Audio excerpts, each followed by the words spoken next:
Selamat pagi jemaat yang dikasihi Tuhan. Hari ini kita bersyukur walaupun masih dalam masa pandemi, kita tetap diberi kesempatan beribadah walaupun lewat daring dari rumah.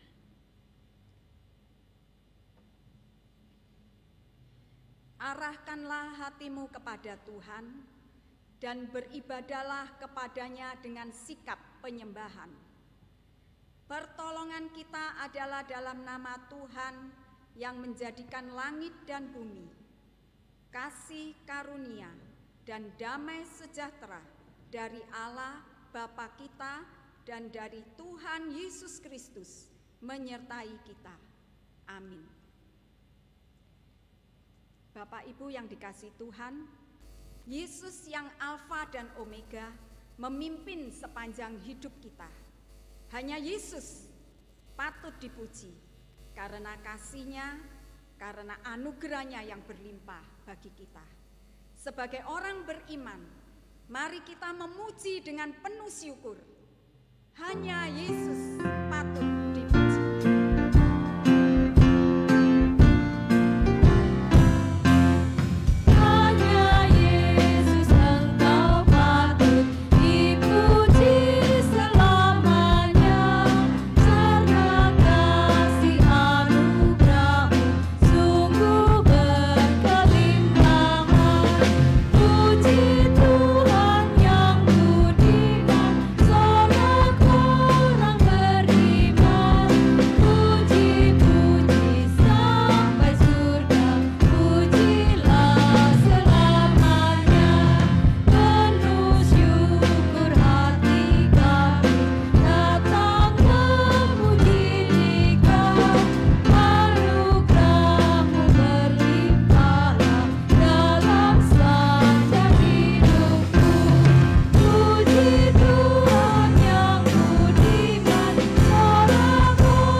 Mari kita datang kepada Tuhan, mengaku semua dosa-dosa kita.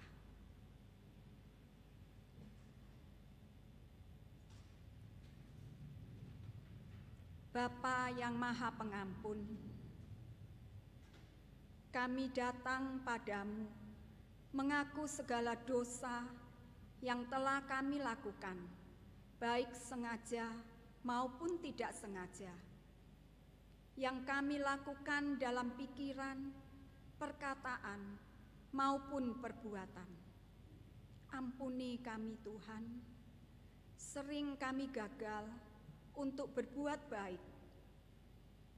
Segala kekurangan kami sebagai orang percaya, ketidaksetiaan kami, ampuni kami Tuhan, kasihani kami, berilah kami pengampunan dan damai sejahtera-Mu. Dalam nama Tuhan Yesus kami sudah berdoa. Amin. Berdasarkan kasih karunia Allah dalam Tuhan kita Yesus Kristus, berita anugerah disampaikan kepada tiap-tiap orang yang mengaku dengan tulus dan ikhlas sebagaimana janji Allah dalam Efesus 1 ayat 7 yang demikian bunyinya. Sebab di dalam Dia dan oleh darah-Nya kita beroleh penebusan, yaitu pengampunan dosa menurut kekayaan kasih karunia-Nya. Petunjuk hidup baru diambil dari Matius 16 ayat 26. Demikian bunyinya.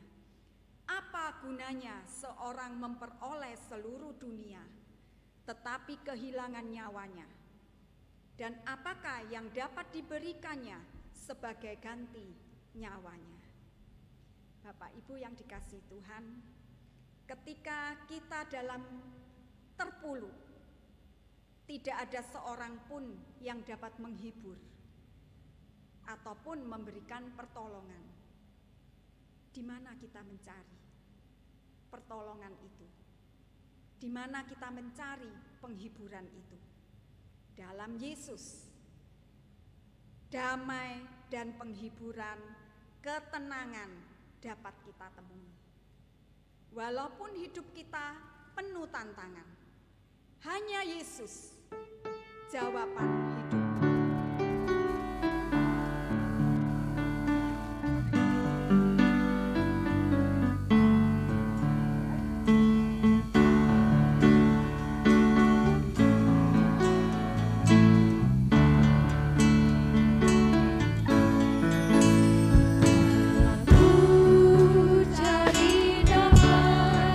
Hanya ku dapat dalam Yesus.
kita bersama-sama berdiri, kita ikrarkan pengakuan iman kita yang berbunyi demikian.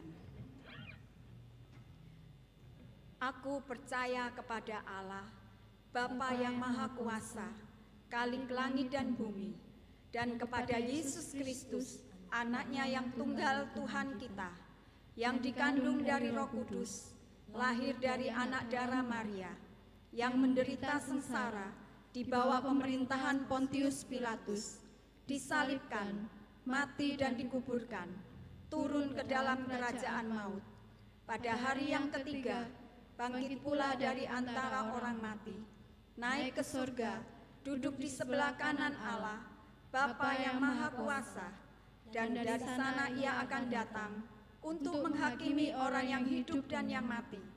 Aku percaya kepada Roh Kudus, gereja yang kudus dan am, persekutuan orang kudus, pengampunan dosa, kebangkitan tubuh, dan hidup yang kekal. Amin. Jemaat silakan duduk kembali.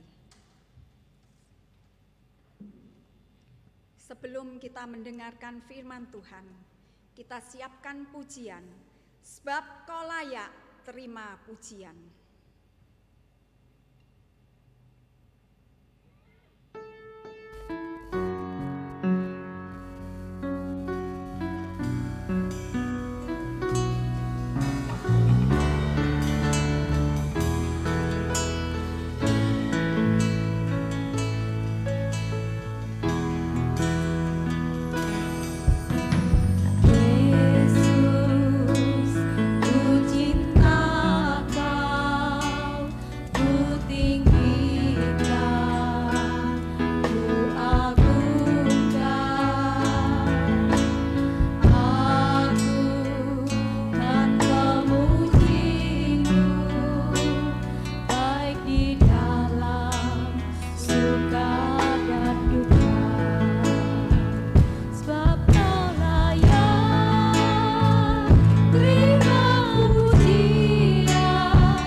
Pagi ini firman Tuhan akan disampaikan oleh Pendeta Agus Pramono. Waktu kami berikan kesempatan. Shalom, selamat pagi jemaat yang dikasihi Tuhan. Kita bersyukur kalau Tuhan masih perkenankan kita untuk bisa bersama-sama beribadah di minggu ini. Mari saya ajak kita untuk tundukkan kepala merendahkan hati kita masuk di dalam doa. Kami mengucap syukur untuk kesempatan yang masih Tuhan berikan kepada kami untuk beribadah kepada-Mu dan dapat bersekutu bersama saudara-saudara seiman lainnya di tempat kami masing-masing. Tiba saatnya bagi kami untuk mendengar kebenaran firman-Mu saat ini. Kabar baik yang menyelamatkan kami manusia yang berdosa. Allah Roh Kudus, berkaryalah baik kepada hamba-Mu yang akan menyampaikan dan kepada jemaat-Mu yang mendengarkan. Di dalam nama Tuhan Yesus kami hancurkan segala kuasa si jahat yang menghalang-halangi akan pemberitaan kabar keselamatan saat ini. Kiranya anugerah keselamatan-Mu tercurah bagi mereka semua. Amin. Firman Tuhan pada pagi hari ini terambil dari dua bagian firman Tuhan. Yang pertama, terambil dari Yohanes 14 ayat yang ke-6. Demikian bunyi firman Tuhan. Kata Yesus kepadanya, "Akulah jalan dan kebenaran dan hidup. Tidak ada seorang pun yang datang kepada Bapa kalau tidak melalui Aku." Berikutnya kita akan membaca dari Kisah Para Rasul pasal yang keempat ayat yang ke-12. Dan keselamatan tidak ada di dalam siapapun juga selain di dalam Dia, sebab di bawah kolong langit ini tidak ada nama lain yang diberikan kepada manusia yang olehnya kita dapat diselamatkan. Bapak, Ibu, dan Saudara yang dikasihi Tuhan, di waktu-waktu ini banyak orang yang hidup di dalam ketakutan dengan adanya COVID-19. Baik itu orang beragama, orang berpendidikan, orang kaya, orang miskin, pejabat, sampai tenaga medis pun mereka mengalami perasaan yang sama, ketakutan yang sama. Ketakutan itu muncul karena virus corona ini bisa membawa orang yang terinfeksi mengalami kematian. Memang tidak semua orang yang terinfeksi virus corona ini berujung pada kematian. Ada banyak juga kenyataannya orang-orang yang sebelumnya terinfeksi itu mengalami kesembuhan. Namun dengan kurun waktu beberapa bulan yang sudah berjalan ini, ada jutaan orang yang meninggal karena terinfeksi virus corona. Akibat yang membawa pada kematian inilah yang sesungguhnya menjadi ketakutan terbesar dari keberadaan virus corona ini. Bapak, Ibu, dan Saudara yang kasih dalam Tuhan, yang menjadi alasan mengapa orang takut pada kematian adalah karena ketidaktahuan mengenai bagaimana proses kematian. Saat proses kematian itu tidak ada seorang pun yang tahu, yang bisa menjelaskan. Dan juga tidak tahu bagaimana, apa yang terjadi setelah kematian itu. Itu menjadi sebuah misteri yang menakutkan bagi banyak orang. Namun, alasan yang paling esensi, yang paling mendasar mengapa orang takut pada kematian adalah adanya kesadaran diri akan banyak dosa. Sadar bahwa perbuatan dosa semasa hidupnya terlalu banyak ketimbang daripada kebaikan. Takut akan pengadilan Allah, takut terhadap dosa-dosanya yang membuat dia harus menghadap pengadilan Allah dan ada konsekuensi hukuman yang harus dijalani. Ada sebuah lagu Indonesia yang cukup lama, sudah lama, ya, yang dipopulerkan, yang dinyanyikan oleh grup band Ungu. Lirik daripada lagu itu mewakili daripada ketakutan manusia yang berdosa di dalam kematian yang membawa pada pengadilan Allah dan hukuman Allah terhadap dosa-dosanya. Judul lagu itu adalah Andai Ku Tahu. Apakah Bapak Ibu Saudara tahu? Kalau tidak tahu, tidak apa. Karena memang judulnya Andai Ku Tahu. Tidak jadi masalah kalau tidak tahu. Lagunya seperti ini. Andai ku tahu kapan tiba ajalku, izinkan aku mengucap kata tobat padamu. Aku takut akan semua dosa-dosaku. Aku takut dosa yang terus membayangiku. Aku manusia yang takut neraka. Namun aku juga tak pantas di surga. Kalau Bapak Ibu ingin lengkapnya, silakan dapat membeli CD rekaman saya di toko bangunan depan gereja. Bapak Ibu dan Saudara yang dikasihi dalam Tuhan, penyelesaian dosa itu menjadi kebutuhan yang sangat penting bagi kita manusia yang berdosa. Penyelesaian dosa yang pasti, yang terjamin kebenarannya, itulah yang memberikan akan ketenangan dan membuat kita tidak takut menghadapi kematian. Berbicara mengenai penyelesaian dosa, maka tidak ada satupun dari usaha dan cara manusia, termasuk agama. Karena agama itu adalah sebuah upaya, usaha daripada manusia untuk mencari Allah. Dan segala usaha, upaya termasuk agama itu pun tidak memberikan kepastian atau jaminan di dalam menyelesaikan dosa. Semuanya hanya sebatas petunjuk.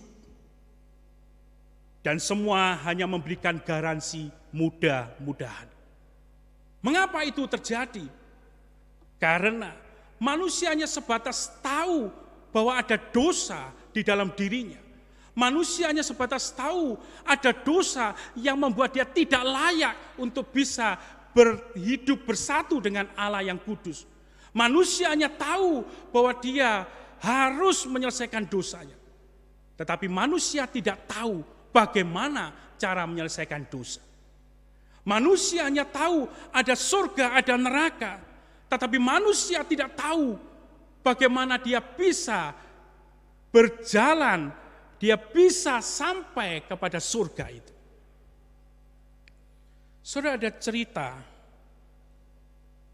Maksud daripada cerita ini bukan untuk mempermalukan atau menghina saudara kita disabel tunanetra. Tetapi maksud daripada cerita ini untuk menolong kita untuk bisa memahami sebuah kenyataan pengharapan yang seringkali itu menjadi andalan dan yang seringkali ditekuni tetapi hasilnya adalah sia-sia. Ada seorang pemuda yang hendak menyeberang jalan. Tapi kondisi jalan raya pada saat itu sangat-sangat padat. Pemuda ini mengalami kebingungan karena kesulitan untuk menyeberang jalan. Dan di tengah-tengah kebingungan itu ada seorang bapak berkacamata gelap datang mendekati menghampiri dia.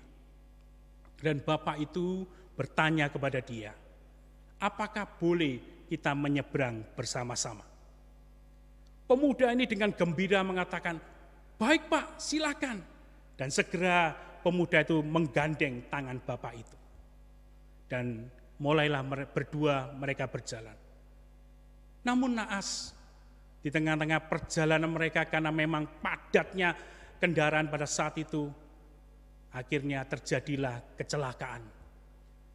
Kedua orang ini, bapak dan pemuda ini, tertabrak mobil. Dan segera dilarikan ke rumah sakit. Dan setelah mendapatkan perawatan, dan bapak ini sudah mulai cukup dalam kondisi yang baik, dia berkata kepada pemuda itu. Dia mengatakan, Nak, engkau hampir saja membuat kita berdua itu meninggal akibat kecelakaan. Tapi untungnya kita tidak sampai meninggal, hanya mengalami luka-luka yang cukup berat. Engkau menuntun aku seperti layaknya orang buta. Bapak itu mengumpat kepada anak itu. Dan pemuda itu menjawab, memang aku buta, Pak. Karena itulah aku meminta Bapak untuk menyeberang bersama-sama. Saudara mendengar jawaban itu, Bapak itu sangat terkejut. Ternyata pemuda yang dia andalkan, yang diharapkan bisa menuntun dia untuk bisa menyeberang sampai ke seberang sana, ternyata adalah sama-sama buta. Bapak, Ibu, dan Saudara yang dikasihi Tuhan, hal yang sama yang seringkali terjadi dalam kehidupan kita manusia. Kita sudah berharap banyak, kita sudah mengimani dan menekuni, menuruti ajaran ataupun teladan dari seseorang. Namun pada kenyataannya, sesungguhnya orang itu adalah sama-sama seperti kita, buta. Tidak tahu jalan, tidak tahu arahnya, tidak mampu membawa kita bisa sampai ke seberang.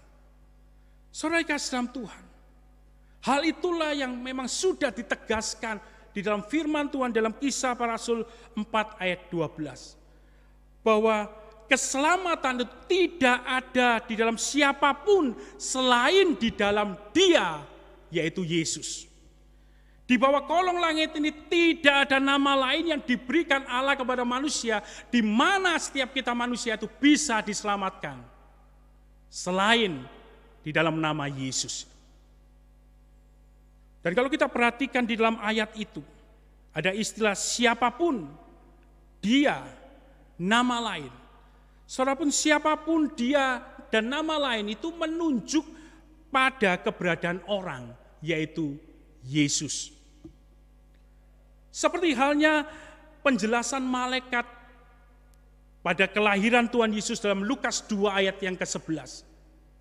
Malaikat itu mengatakan bahwa hari ini telah lahir bagimu juru selamat, yaitu Kristus Tuhan di kota Daud.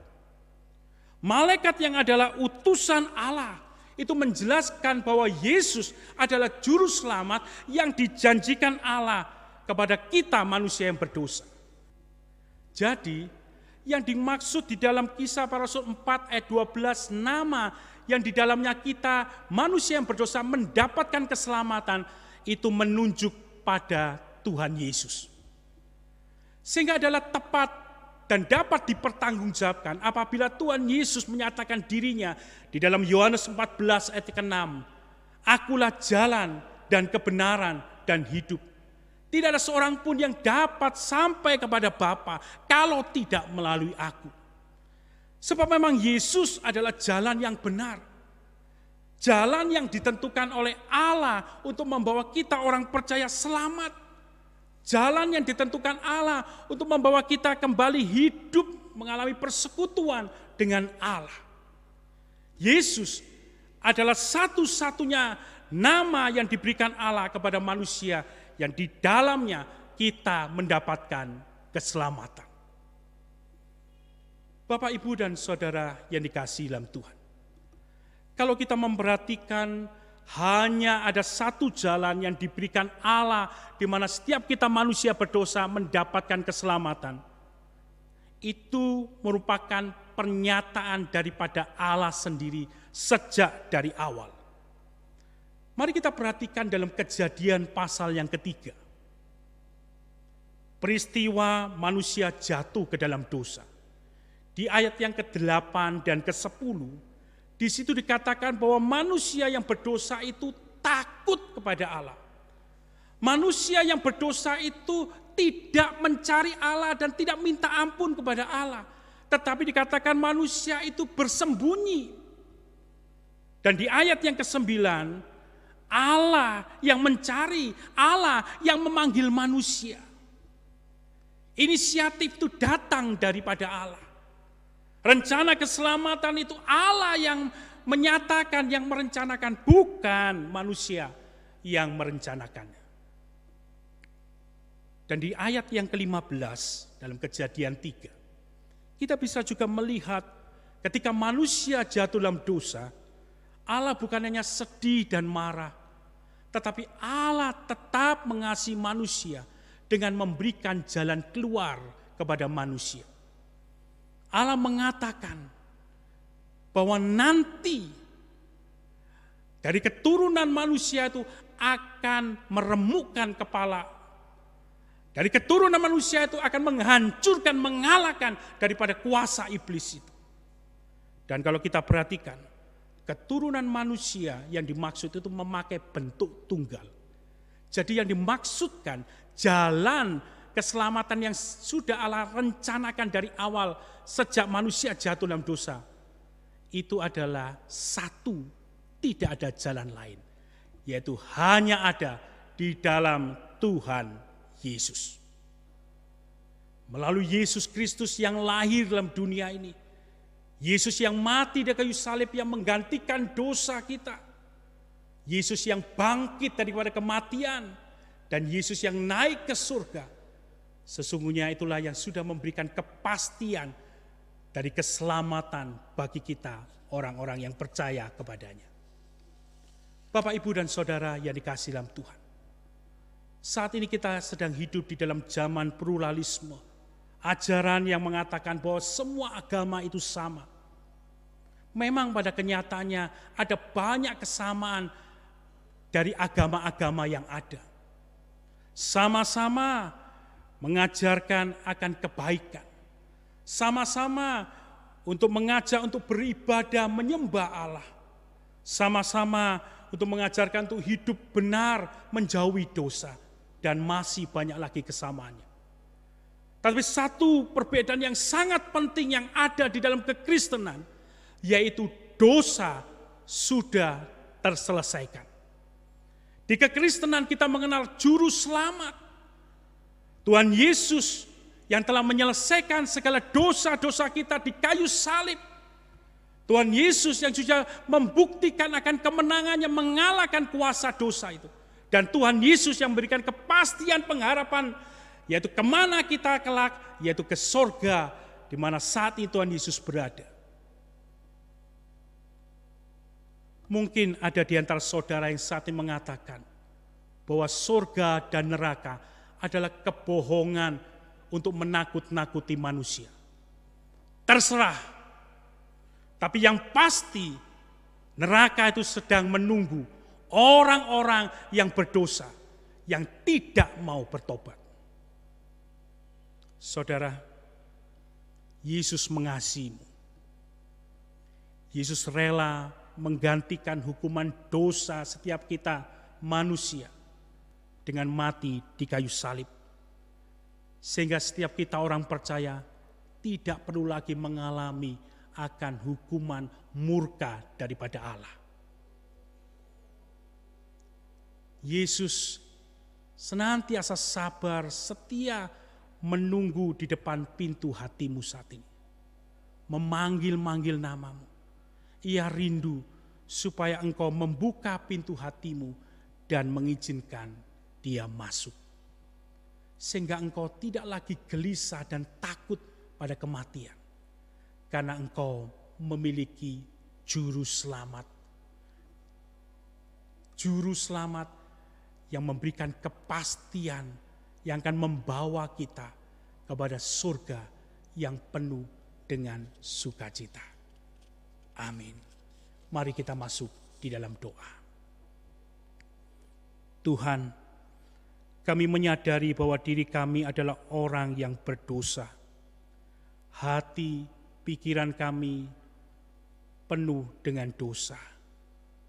Banyak kali kami melakukan perbuatan yang tidak berkenan di hadapan Tuhan. Kami layak untuk diadili dan menerima hukuman kekal. Namun melalui firman-Mu saat ini yang boleh kami dengar, kami memahami bahwa Engkau mengasihi kami dengan memberikan jalan keselamatan di dalam Yesus. Sehingga setiap kami yang percaya tidak binasa, melainkan beroleh hidup yang kekal di surga yang penuh dengan sukacita. Tuhan, Hamba-Mu berdoa bagi mereka yang saat ini takut dan gelisah pada kematian. Kiranya Engkau memberikan anugerah-Mu kepada mereka.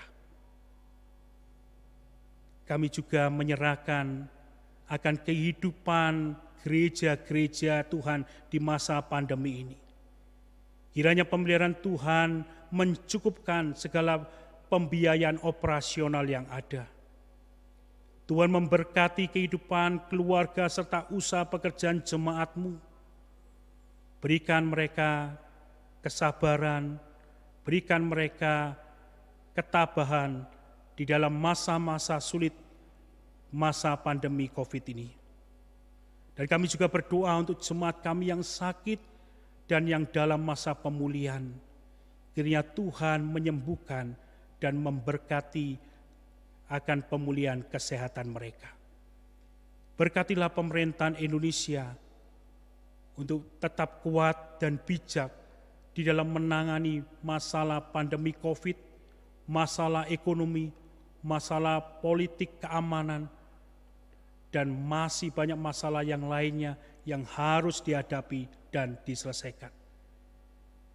Kiranya kekuatan, hikmat, dan juga pertolongan daripada Tuhan untuk memampukan pemerintah kami untuk bisa menyelesaikan itu semuanya.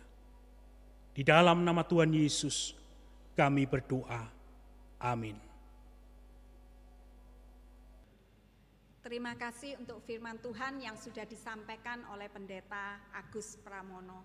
Biarlah ini boleh menjadi berkat bagi kita semua. Tiba saatnya kita menyatakan syukur lewat persembahan yang dapat ditransfer melalui rekening yang tertera di bawah ini. Atau dimasukkan pada kotak persembahan yang tersedia di gereja. Atau dikumpulkan di rumah dan diserahkan saat ibadah aktif kembali.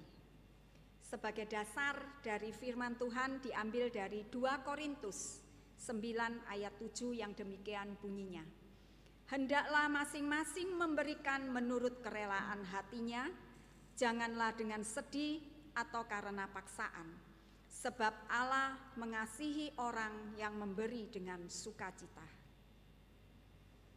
Mari kita pujikan bersama, bawa persembahanku.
Kita kembalikan segala kemuliaan hanya kepada Allah Tritunggal.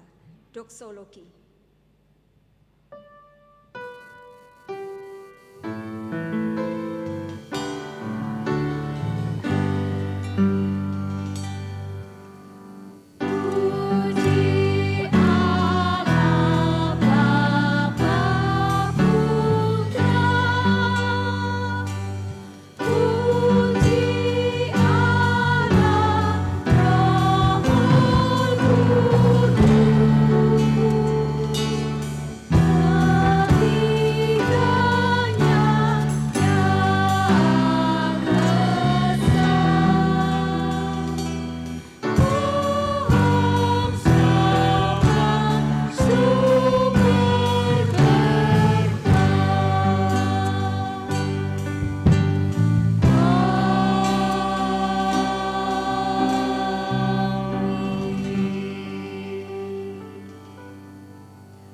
Jemaat yang dikasihi Tuhan, arahkanlah hatimu dan terimalah berkat Tuhan.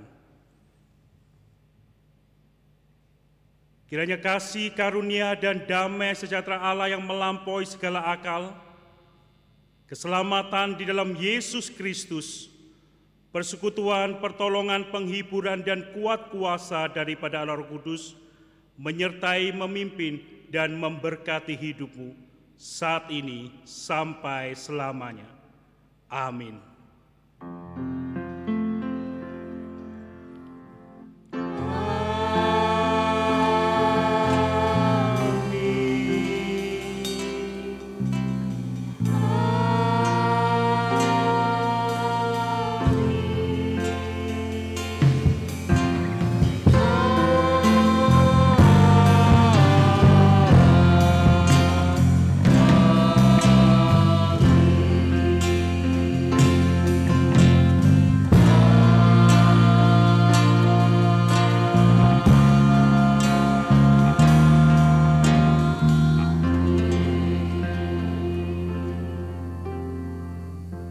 Silakan duduk, mengambil saat teduh ibadah selesai. Tuhan Yesus memberkati.